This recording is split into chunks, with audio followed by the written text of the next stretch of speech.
Hello everyone and welcome to Yolka's Polka. I am Yolka, your night owl. Today I want to try a different layout and play around with the picture positioning. I feel like following a certain layout will make your planning so much easier. If you like to decorate a lot in your planner like me, then having a layout you can follow will make that process so much faster. So don't be scared to experiment and try new layouts to see what works for you, because I guarantee once you find your layout, everything else will make sense. Moving on, in this video I want to share some tips on how to make bigger stickers fit in your planner boxes. This little white cardboard cutout is going to be the star of today's show, so you might want to make yourself a cutout like mine because a lot of the tips rely on it. To make one, take any piece of cardboard and measure one of your planner boxes. Then, using those measurements, cut out the cardboard and you're set. If you don't want to make a cardboard cutout, then here's one way to avoid it. Place your sticker and using a ruler, gently go over the excess with an X-Acto knife. Just be careful not to press too hard or you'll cut the paper. Here is an example of me using that little piece of cardboard to cut another sticker that's too big for my planner. I just line it up on the cardboard and cut the excess off.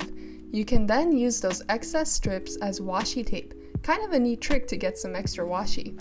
A big reason of why I don't use a lot of my sticker boxes is because they're just too big and annoying to deal with. But now with this cardboard trick, I've been able to use up a lot of my sticker boxes that have been just laying around. Speaking of cardboard trick, here's another trick to cut down a big sticker. Place that cardboard cutout on top of the sticker itself, then taking a pencil, mark where to cut off the excess. And there you go, another sticker that is perfect size for your planner. So use whatever method you like the most. And here you can see I used those excess strips from the stickers I cut out to dress up my planner.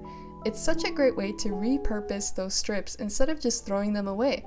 Not to mention, it will tie in nicely to the stickers and make everything look cohesive. Now I'm just taking the time to fill out my to-do list and my meal plans for the week.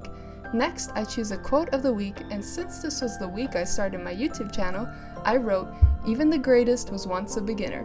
It kind of makes me feel better knowing that other big YouTubers were once where I was, a noob. Anyways, after garnishing the pages with a bunch of stickers, my cactus spread is all done.